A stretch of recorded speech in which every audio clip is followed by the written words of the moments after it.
अस्सलाम वालेकुम स्टूडेंट्स। बेटा आज हमारा चैप्टर नंबर 5 का पहला लॉन्ग क्वेश्चन है बॉयल्स लॉ।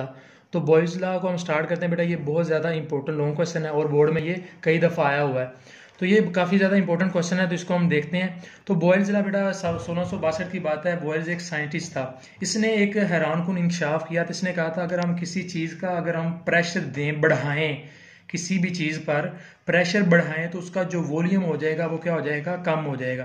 बेटा यहाँ पे दो टर्म्स आप लोगों ने जहन में रखनी है, एक होती है डायरेक्टली प्रोपोर्शनल, एक होती है इनवर्सली प्रोपोर्शनल। बेटा डायरेक्टली प्रोपोर्शनल का मतलब ये होता है जब एक चीज़ को आप बढ़ा रहे हैं ना तो दूसरी चीज़ भी बढ़ेगी और अगर एक चीज़ आप कम कर रहे हैं तो दूसरी चीज़ भी क्या होगी, कम होगी। लेकिन जो इनवर्सली प्रोपोर्शनल है वो उसके टोटली उलट है। इनवर्सली प्रोपोर्शनल का मतलब होता है अगर आप एक चीज़ बढ़ा रहे हैं तो दूसरी चीज़ क्या होगी, कम होगी। तो जो बॉयल्स लॉ ने अपना स्टेटमेंट दिया था वो इनवर्सली प्रोपोर्शनल था, मतलब अगर आप एक चीज़ बढ़ा रहे हैं तो दूसरी चीज़ क्या होगी, कम होगी। तो अब हम देखते हैं बॉयल्स ने क्या काम किया था, किस चीज़ को बढ़ाया था तो कौन सी चीज़ कम हुई थी वो देखते हैं। तो बेटा यहाँ पर आपको ये स्टेटमेंट नजर आ रही होगी, वॉल्यूम जो है हमारे पास वो इनवर्सली प्रोपोर्शनल है प्रेशर के। बेटा जब 1/, ये बटे में मैंने लिखा है ना, इसको उलट करके लिखा है, इसका मतलब ये इनवर्सली प्रोपोर्शनल है।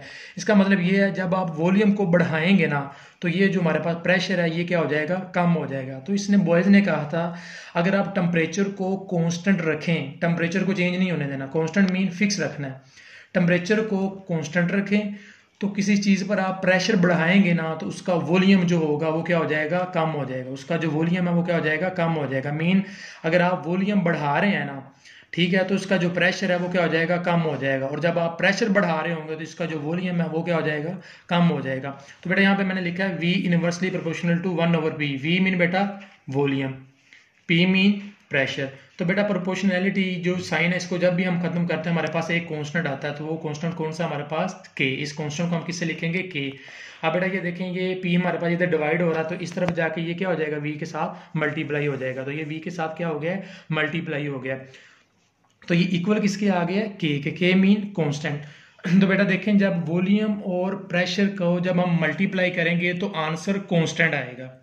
बात फॉलो करें आप लोग, बॉयज ने कहा था जब आप वॉल्यूम और प्रेशर को मल्टीप्लाई करेंगे जवाब कांस्टेंट ही आएगा, एक ही आंसर आएगा, वो चेंज नहीं होगा। तो बेटा जाहिर सी बात है हम केमिस्ट्री पढ़ रहे हैं तो कोई चीज़ ऐसे ही नहीं साबित हो सकती जितनी देर तक उसका एक्सपेरिमेंट ना किया जाए। तो इसने एक्सपेरिमेंट करके बताया था भी जब यानी कि ये कैसे Vp is equal to K होता है। तो हम इसका एक्सपेरिमेंटल एविडेंस की तरफ आते हैं। तो इसने कहा था इफ प्रेशर इंक्रीजेज, ठीक है, वॉल्यूम विल डिक्रीज। बेटा ये तो जाहिर सी बात हम पहले डिस्कस कर चुके हैं, अगर हम प्रेशर बढ़ाएंगे तो वॉल्यूम क्या होगा, उसका डिक्रीज होगा। लेकिन ये काम करना बेटा आपने कहा जब टेम्परेचर कांस्टेंट हो। लेकिन अगर आपका अगर टेम्परेचर कांस्टेंट नहीं है तो ये वाली जो स्टेटमेंट है वो सारी की सारी क्या हो जाएगी, क्रॉस हो जाएगी। ये स्टेटमेंट तब हमारे पास सूटेबल है जब हमारे पास टेम्परेचर क्या हो, कांस्टेंट हो। तो बेटा हम स्टार्ट करते हैं। फर्ज कर लेंगे हमारे पास एक सिलेंडर है, ठीक है। तो ये एक सिलेंडर का बेटा मैंने यहाँ पे लिखा एरिया है 1 डेसीमीटर क्यूब। देखें सभी लोग नजर आ रहा होगा मेरे ख्याल में आप लोगों को, जो इसका एरिया है वो कितना है, 1 डेसीमीटर क्यूब है। तो बेटा जब हम इसके ऊपर प्रेशर 2 एटमॉस्फेरिक प्रेशर ऐड करते हैं, कितना ऐड करते हैं, 2 एटमॉस्फेरिक प्रेशर ऐड करते हैं तो उसका जो देखें बेटा जो वॉल्यूम है वो हमारे पास कितना है, 1 डेसीमीटर क्यूब। जब हमने ये देखें छोटा सा जब 2 atm प्रेशर इसके अंदर डाला है तो इसका वॉल्यूम हमारे पास कितना है, 1 डेसीमीटर क्यूब आया। तो बॉयल्स ये कहता है जब भी हम क्या करेंगे, प्रेशर को बढ़ाएंगे तो वॉल्यूम कम होगा। मतलब यहाँ पे अगर हम 2 atm की जगह 4 atm अगर प्रेशर कर दें तो ये जो वॉल्यूम है ये थोड़ा सा नीचे आ जाएगा। तो नेक्स्ट आपको ये नजर आ रही होगी, देखिए यहाँ पर हमने अब 2 atm की बजाय कितना अब हमने प्रेशर ले लेना है, 4 atm। तो बेटा अब हमने 4 atm प्रेशर लिया तो आपको नजर आ रहा होगा ये वाला जो थोड़ा सा है ये नीचे चला गया इसका पिस्टन। तो अब आप देखें जाहिर सी बात है नीचे चला गया तो इसका वॉल्यूम कम हो गया होगा। यहाँ पे पहले कितना था, 1 डेसीमीटर क्यूब, अब कितना हो गया, 0.5 डेसीमीटर क्यूब। इसका मतलब कम हो गया है। तो बेटा अगर हम इसकी जगह 4 की बजाय यानी कि प्रेशर और बढ़ा दें, 4 की जगह हम कर देते हैं 6 atm, ठीक है। तो बेटा जब हम 6 atm हमने इसके अंदर प्रेशर रखा है तो इसका देखें वॉल्यूम और कम हो गया, कितना रह गया, 0.33 रह गया। तो लेकिन बेटा जब हम इसको मजीद कम प्रेशर और बढ़ाएं, 6 की जगह हम 8 अगर कर दें, अगर हम इसका 8 एटीएम प्रेशर डालें तो देखें इसका जो वॉल्यूम है कम होकर कितना रह जाएगा 0.25 डेसीमीटर क्यूब। तो आप बेटा यहाँ पे देखें ये P1 V1 हमारे पास यही वाला मैंने लिया फार्मूला, यहाँ पे देखें सभी लोग फोकस करें VP मतलब अगर हम पहला सिलेंडर हमने लिया तो यहाँ पे V1 P1 लिख देंगे। तो अगर हमने ये वाला सिलेंडर लिया यहाँ पे V2 P2 लिख देंगे। यहाँ पे अगर हमने ये वाला सिलेंडर लिया यहाँ पर फिर V3 VP4 और यहाँ पर भी इसी तरह हम सेम केस अप्लाई करेंगे। तो बेटा यहाँ पे देखें हमारे पास जब हम इस सिलेंडर की बात करने जा रहे हैं तो यहाँ पे बेटा देखिए P1 मतलब प्रेशर हमने कितना रखा है 2 ATM। तो बेटा यहाँ पे मैंने देखे 2 ATM लिख दिया, ठीक है।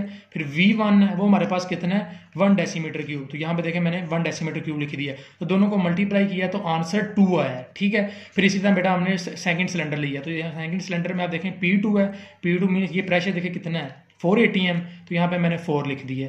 अब ये जो हमारे पास V2 है ये कितना है यहाँ पे देखें 0.5। तो मैंने यहाँ पे 0.5 लिख दिया। तो इसका आंसर क्या है 2 आया। तो देखिए दोनों का आंसर सेम है, ठीक है।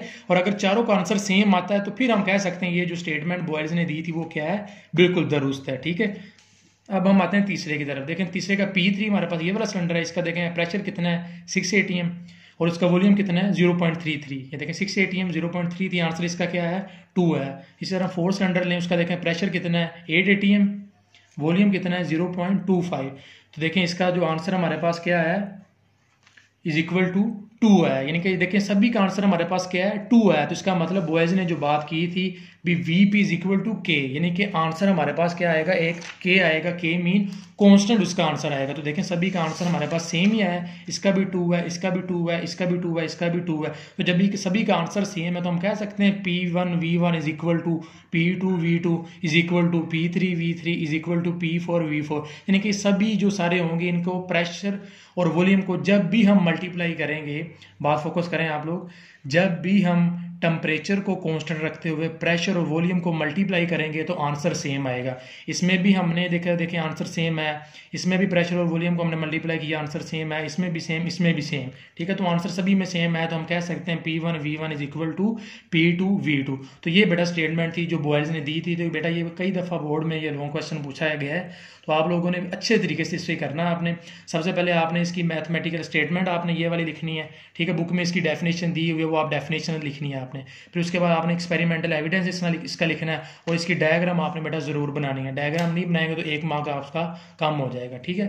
तो ये क्वेश्चन आप लोग अच्छे तरीके से कर लीजिएगा। अल्लाह हाफिज़।